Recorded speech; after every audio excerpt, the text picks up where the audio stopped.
करीब रहते तो।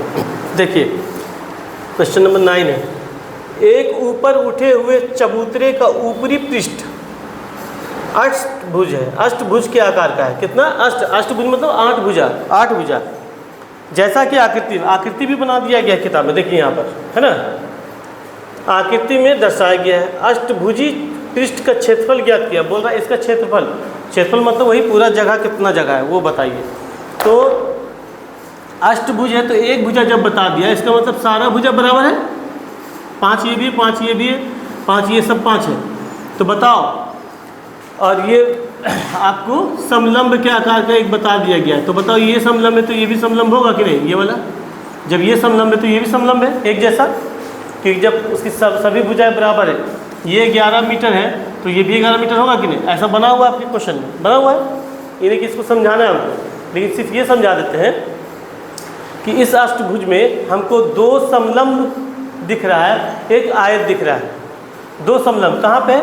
एक नंबर ये वाला है, 2 नंबर ये वाला। देखो दोनों ये समलंब है, ये भी समलंब। अभी 8 नंबर जो बताया उसमें नदी का नक्शा इसी तरह का, नदी के किनारे का खेत का नक्शा इसी तरह है। तो ये समलंब है, ये भी समलंब है। तो 2 समलंब, और दोनों समलंब का हाइट जो है 4 मीटर ये भी होगा, 4 मीटर ये भी होगा, दोनों का। तो इसीलिए दोनों समलंब हम लिखते हैं, इसलिए हम लिख दिए यहाँ पे दिए गए चित्र में 2 समलंब और एक आयत है। एक यहाँ एक यहाँ, 2 समलंब दिख रहा है, एक आयत दिख रहा है। ठीक है। अब जिसमें ए बराबर, ए तो हम किसी को सब एक ए ही कहलाएगा, क्यों? सब 5 मीटर ही है ना। तो ए बराबर 5 मीटर, ऊपर इसको ए मानते हैं, नीचे वाला को बी मानते हैं। तो ए बराबर 5 मीटर, बी बराबर कितना मान लीजिए 11 मीटर, और हाइट कितना है? ये ऊंचाई कितना है? 4 मीटर दिया हुआ है। अब इसलिए 2 समलंब का क्षेत्रफल, एक समलंब का क्षेत्रफल क्या होता है जी? 1/2 कोष्ठ a + b × h, ये एक समलंब का होता है। तो 2 क्या करेंगे? 2 × 1/2 कोष्ठ a + b × h, 2 समलंब का क्षेत्रफल हो जाएगा। चलिए अब देखते हैं, 2 × 2 ये तो कट जाएगा यहाँ पे। 5 मीटर है प्लस b बराबर कितना है? 11 मीटर, लिख दिए 11 मीटर। a बराबर 5 था, 5 मीटर लिख दिए, इंटू h कितना, हाइट कितना था जी? ऊंचाई 4 मीटर, 4 मीटर लिख दिए। अब ये दोनों हमको काट गया, 2 से 2 कट जाता है। 5 और 11 कितना होता है? 16। तो 16, यहाँ देखिए एक सवाल आप पूछे था नहीं मीटर वाला, यहाँ भी जोड़ रहे तो मीटर जोड़ रहे क्या? 5 मीटर 11 मीटर कितना मीटर हुआ? 16 मीटर। अब देखो गुना है और 4 मीटर, तो ये 16 को 4 से मल्टीप्लाई किया कितना हुआ?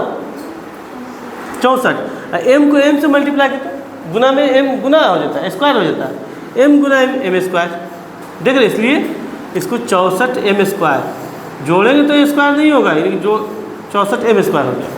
अब देखिए आयत के क्षेत्रफल, तो जो चीज़ उसमें b है वो उस आयत का क्या है? लंबाई है, और जो सभी भुजा वो चौड़ाई है।